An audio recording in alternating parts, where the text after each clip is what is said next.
কল্পনা করুন এমন একটা শহরের কথা যেখানে সরকার চালানোর দায়িত্বে কোনো রাজা মহারাজা, জমিদার বা বড়লোক পুঁজিপতি নেই, বরং আছেন সাধারণ খেটে খাওয়া মানুষ।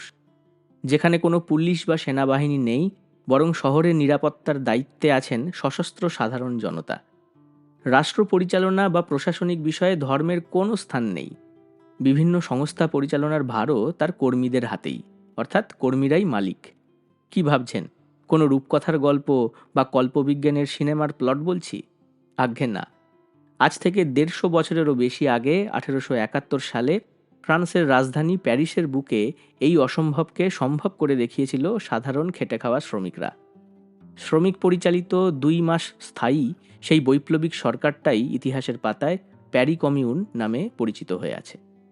নমস্কার বন্ধুরা, মার্ক্সবাদের সহজপাঠ সিরিজের আজকের পর্বে আপনাদের সবাইকে স্বাগত। আজকের পর্বে আমরা শুনব কিভাবে প্যারি কমিউনের জন্ম হলো, কিভাবেই বা মাত্র ৭২ দিনের মাথায় এই সরকারের পতন ঘটল, আর সেই রক্তস্নাত ইতিহাস থেকে মার্ক্স আগামী দিনের জন্য কি মহামূল্যবান শিক্ষা আমাদের দিয়ে গেলেন। চলুন শুরু করা যাক ১৮৬৪ সাল থেকে। গত পর্বটা আমরা যেখানে শেষ করেছিলাম সেখান থেকে। ওই বছর কার্ল মার্কস এবং ফ্রেডরিক এঙ্গেলসের অক্লান্ত পরিশ্রমের মধ্যে দিয়ে লন্ডনে গঠিত হয়েছিল ফার্স্ট ইন্টারন্যাশনাল বা আন্তর্জাতিক শ্রমিক সমিতি। এর আগে শ্রমিকদের যে সমস্ত সংগঠন ছিল সেগুলো মূলত ছোট ছোট এবং বিচ্ছিন্ন বিপ্লবী গোষ্ঠী ছিল, কিন্তু প্রথম আন্তর্জাতিক ইউরোপের বিভিন্ন দেশের লক্ষ লক্ষ শ্রমিককে এক ছাতার তলায় নিয়ে আসার এক ঐতিহাসিক উদ্যোগ গ্রহণ করেছিল।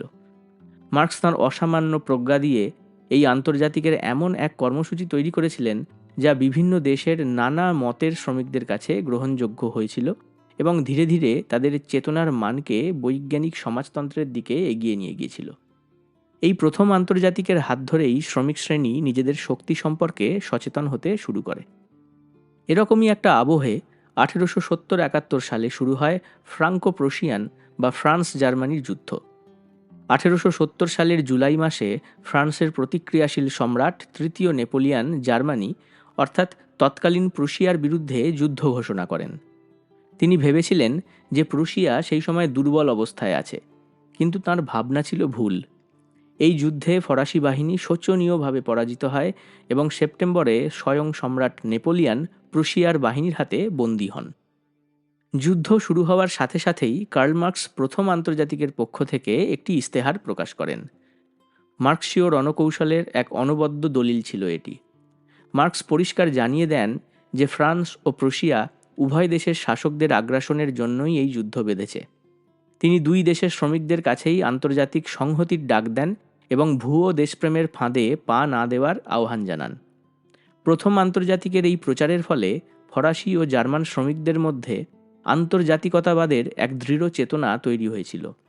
এমনকি সংসদে যুদ্ধের বিরুদ্ধে ভোট দেওয়ার কারণে দুজন সাংসদ এবং জার্মান প্রোলেতারিয়ান পার্টির নেতা বেবেল এবং উইলহেলম লিয়েবনেক্সকে জেলবন্দি করা হয়েছিল। এই দুইজন ছিলেন প্রথম আন্তর্জাতিক সংগঠনের মার্ক্সবাদী সদস্য।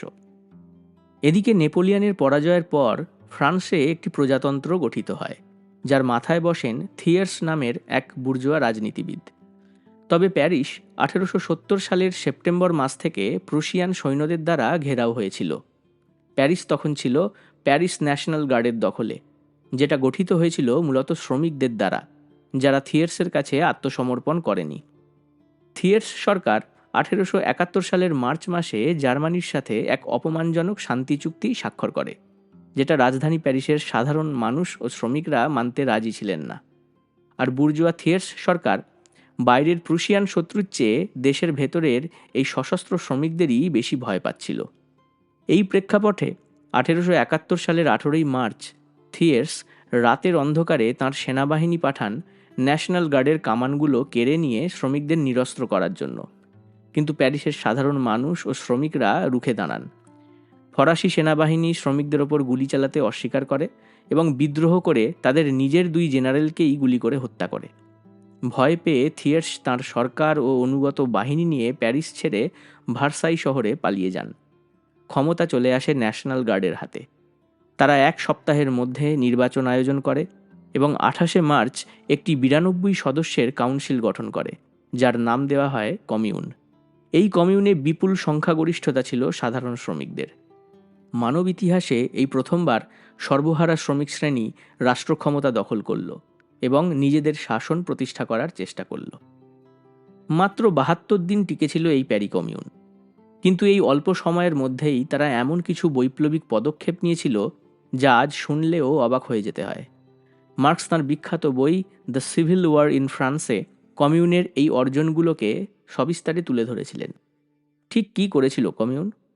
প্রথমত, তারা ধর্মকে রাষ্ট্র থেকে সম্পূর্ণ আলাদা করে দেয় এবং চার্চকে দেওয়া সমস্ত সরকারি অনুদান বন্ধ করে দেয়। শিক্ষাকে সম্পূর্ণ অবৈতনিক এবং চার্চের প্রভাবমুক্ত করা হয়। দ্বিতীয়ত, তারা শাসক শ্রেণীর সবচেয়ে বড় অস্ত্র স্থায়ী সেনাবাহিনী এবং পুলিশকে বাতিল করে দেয়। তার বদলে সমগ্র সশস্ত্র জনগণকে নিয়ে তৈরি হয় পিপলস মিলিশিয়া বা জনগণের সেনাবাহিনী। তৃতীয়ত, আমলাতন্ত্রের অহংকার ভেঙে চুরমার করে দেওয়া হয়।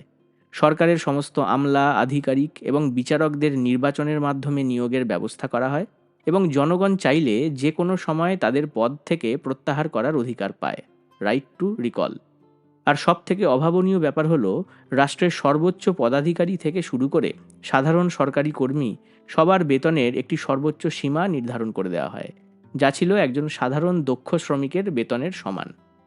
এছাড়াও শ্রমিকদের স্বার্থে বকেয়া বাড়ি ভাড়া মকুব করা হয়, রুটির কারখানায় রাতের শিফটে হাড়ভাঙা খাটুনি, শিশুশ্রম ইত্যাদি নিষিদ্ধ করা হয়, মালিকরা কারখানায় যে জরিমানা করত সেটা বাতিল করা হয়, বন্ধকি কারবার তুলে দেওয়া হয় এবং যে সমস্ত মালিক কারখানা বন্ধ করে পালিয়ে গিয়েছিল সেই কারখানাগুলো বাজেয়াপ্ত করে শ্রমিকদের সমবায়ের হাতে তুলে দেওয়া হয়।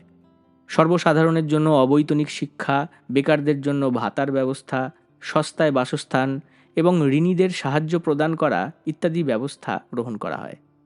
কোনো সুস্পষ্ট সমাজতান্ত্রিক কর্মসূচির ভিত্তিতে না এগোলেও কমিউনের প্রতিটি সিদ্ধান্তে সর্বহারা শ্রেণীর ছাপ ছিল সুস্পষ্ট। ওদিকে শোষক বুর্জোয়া শ্রেণী তাদের ক্ষমতা হাতছাড়া হওয়াটা বেশি দিন মেনে নিতে পারেনি। কমিউনকে ধ্বংস করার জন্য ফরাসি সরকার এবং জার্মান সরকার, যারা কিছুদিন আগেও একে অপরের শত্রু ছিল, তারা তখন কমিউনের শ্রমিকদের বিরুদ্ধে হাত মেলালো। প্যারিসকে গুঁড়িয়ে দেওয়ার জন্য জার্মান চ্যান্সেলর বিসমার্ক হাজার হাজার ফরাসি যুদ্ধবন্দী সেনাকে মুক্তি দিয়ে থিয়ের্সের হাতে তুলে দেয়। শুরু হয় এক অসম লড়াই। ভার্সাইয়ের বিশাল ও সুসজ্জিত পেশাদার সেনাবাহিনী প্যারিস আক্রমণ করে।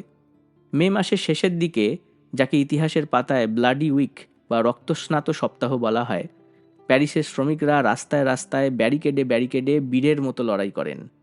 কিন্তু উন্নত মানের অস্ত্রশস্ত্র দিয়ে সজ্জিত পেশাদার সৈন্যদের সাথে তারা পেরে ওঠেন না। শেষ পর্যন্ত 1871 সালের 28শে মে প্যারি কমিউনের পতন ঘটে। কমিউনের পতনের পর ফরাসি বুর্জোয়ারা যে পৈশাচিক উল্লাসে মেতে উঠেছিল তা ইতিহাসের অন্যতম কালো অধ্যায়। বুর্জোয়াদের নির্দেশ ছিল শ্রমিকদের এমন শিক্ষা দিতে হবে যাতে তারা আর কোনোদিনও ক্ষমতা দখলের স্বপ্ন না দেখে। প্রায় 30,000 নিরপরাধ নারী, পুরুষ ও শিশুকে ঠান্ডা মাথায় গুলি করে হত্যা করা হয়।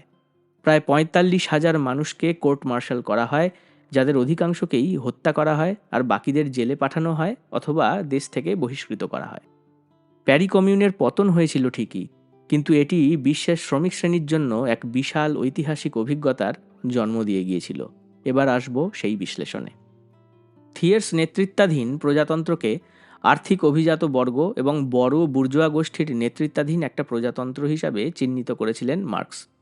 তিনি মনে করেছিলেন যে এই প্রজাতন্ত্রকে ক্ষমতাচ্যুত করে শ্রমিকদের সরকার গঠন করার সময় তখনও আসেনি। ইতিমধ্যেই জার্মান শত্রুরা প্যারিসকে চারদিক থেকে ঘিরে ফেলেছিল, তাই প্যারিসে সেই সময় কোনো রকম শ্রমিক বিদ্রোহ ঘটলে তার সাফল্য পাওয়ার আশা ছিল খুবই কম, যে কারণে প্রথমে সেই ধরনের বিদ্রোহের ভীষণ বিরোধিতা করেছিলেন মার্কস। কিন্তু মার্কসের উপদেশ সত্ত্বেও বিভিন্ন নৈরাজ্যবাদী ও চক্রান্তকারী প্রবণতায় সক্রিয় কর্মীরা প্যারিসে অভ্যুত্থান সংগঠিত করার জন্য চেষ্টা চালিয়ে যাচ্ছিলেন। শেষ পর্যন্ত বাস্তবে যখন অভ্যুত্থান ঘটেই গেল, তখন মার্কস কিন্তু আগের সব রকম বিরোধিতা সত্ত্বেও এই কমিউনকে সম্পূর্ণভাবে সংগ্রামী সমর্থন জানান এবং অভ্যুত্থানের পক্ষে সমর্থন জোটানোর চেষ্টায় পৃথিবীর বিভিন্ন প্রান্তে শয়ে শয়ে চিঠি লিখে পাঠান। এঙ্গেলস একজন সামরিক বিশারদও ছিলেন, তাই এঙ্গেলসের সাথে পরামর্শ করে তিনি কমিউনের প্রতিরক্ষার জন্য উপদেশও পাঠিয়েছিলেন। কমিউনের নেতৃত্ব অন্য গোষ্ঠী ও প্রবণতার সদস্যদের কাছে থাকলেও কমিউনের মধ্যেকার মার্ক্সবাদীরা এই কমিউনকে রক্ষা করার যাবতীয় প্রচেষ্টা চালিয়ে গিয়েছিলেন। কমিউনের পরাজয়ের পর প্রথম আন্তর্জাতিকই ছিল সেই মুখ্য সংগঠন যা ফরাসি বুর্জোয়াদের নৃশংস নিপীড়নের মুখে পালিয়ে আসতে বাধ্য হওয়া কমিউনার্ডদের আশ্রয়ের ব্যবস্থা করেছিল এবং তাদের কর্মসংস্থানের ব্যাপারে সাহায্য করেছিল। প্যারি কমিউনের অভিজ্ঞতার গভীর বিশ্লেষণ পাওয়া যায় মার্ক্সের লেখা বিখ্যাত বই দ্য সিভিল ওয়ার ইন ফ্রান্সে। এই লেখাটা তিনি কমিউনের সময় লিখলেও সেটা প্রকাশ করা সম্ভব হয়েছিল কমিউন পতনের 2 দিন পর। কমিউনের বৈপ্লবিক ও প্রগতিশীল পদক্ষেপগুলোকে চিহ্নিত করার পাশাপাশি মার্ক্স এই লেখায় কমিউনের দুর্বলতা ও ভুলগুলোকে বিশ্লেষণ করে সমাজতান্ত্রিক বিপ্লবের কিছু অকাট্য শিক্ষাও তুলে ধরেন। যেমন, প্রথম শিক্ষা, প্যারি কমিউনের সবচেয়ে বড় দুর্বলতা ছিল সেখানে কোনো সঠিক, সুস্পষ্ট এবং সুশৃঙ্খল প্রলেতারীয় বা শ্রমিক পার্টির, দূরদর্শী কমিউনিস্ট পার্টির নেতৃত্ব ছিল না। কমিউনের ভেতরে নানান মত ও পথের মানুষ ছিল, যেমন জ্যাকোবিন, ব্লাঙ্কিপন্থী, প্রুধপন্থী ইত্যাদি। ফলে তারা অনেক গুরুত্বপূর্ণ সময়ে সঠিক সিদ্ধান্ত নিতে পারেনি। দ্বিতীয় শিক্ষা, কমিউন অতিরিক্ত উদারতা দেখিয়েছিল। যখন থিয়ের্সের সেনাবাহিনী প্যারিস থেকে ভার্সাইয়ে পালিয়ে যাচ্ছিল, তখনই কমিউনের উচিত ছিল তাদেরকে আক্রমণ করে পুরোপুরি ধ্বংস করে দেওয়া। কিন্তু তারা তা না করে শত্রুকে শক্তি সঞ্চয় করার সুযোগ দেয়। উপরন্তু প্যারিসের বুকে অবস্থিত ব্যাংক অফ ফ্রান্সের যে বিপুল পরিমাণ অর্থ, প্রায় 300 কোটি ফ্রাঙ্ক, কমিউন সেটা দখল করেনি। বুর্জোয়াদের এই সম্পত্তির প্রতি অহেতুক সম্মান দেখিয়ে কমিউন এক মারাত্মক ভুল করেছিল। তৃতীয় শিক্ষা, কমিউনার্ডরা গ্রামের কৃষকদের সাথে কোনো মৈত্রী বা জোট গঠন করতে পারেনি। ফলে তারা সারা দেশ থেকে বিচ্ছিন্ন হয়ে শুধুমাত্র প্যারিস শহরের মধ্যেই সীমাবদ্ধ ছিল। চতুর্থ এবং সবথেকে গুরুত্বপূর্ণ শিক্ষা, শ্রমিক শ্রেণী কখনোই পুরনো বা বুর্জোয়াদের তৈরি করা রাষ্ট্রযন্ত্রটিকে শুধু দখল করে নিজের কাজে লাগাতে পারে না। বুর্জোয়াদের পুলিশ, সেনাবাহিনী, আমলাতন্ত্র, বিচার ব্যবস্থা সব কিছুই তৈরি হয়েছে শ্রমিকদের শোষণ করার জন্য। তাই বিপ্লবের পর শ্রমিক শ্রেণীকে অবশ্যই এই পুরনো রাষ্ট্রযন্ত্রকে ভেঙে গুঁড়িয়ে দিতে হবে এবং তার জায়গায় শ্রমিকদের তৈরি করতে হবে নিজেদের একটি নতুন ধরনের রাষ্ট্র। প্যারি কমিউন ছিল মাত্র 72 দিনের একটি বিদ্যুৎ ঝলক, কিন্তু এটি প্রমাণ করে দিয়েছিল যে পুঁজিবাদী ব্যবস্থাই শেষ কথা নয়। সাধারণ মানুষ যারা সমাজের সমস্ত সম্পদ তৈরি করে, তারা রাষ্ট্রও চালাতে পারে। কমিউনের শহীদদের রক্ত বৃথা যায়নি। প্যারি কমিউন থেকে নেওয়া এই অমূল্য শিক্ষাগুলোকে পাথেয় করেই পরবর্তীকালে লেনিনের নেতৃত্বে 1917 সালে রাশিয়ায় বলশেভিক বিপ্লব সাফল্য পেয়েছিল, যার আলোচনা আমরা খুব শীঘ্রই করব। আজকের মতো এটুকুই থাক। কেমন লাগলো প্যারি কমিউনের এই রক্তঝরা, বীরত্বপূর্ণ এবং শিক্ষণীয় ইতিহাস? অবশ্যই কমেন্টে জানাবেন। কাজ ভালো লাগলে লাইক করুন, সাবস্ক্রাইব করুন, শেয়ার করুন। আগামী পর্বে আমরা আলোচনা করব প্যারি কমিউন পরবর্তী সময়ে কিভাবে সুবিধাবাদের বিরুদ্ধে মার্ক্সবাদকে লড়াই করতে হয়েছিল সেই কাহিনী। ততক্ষণ সঙ্গে থাকুন, ভালো থাকুন। নমস্কার।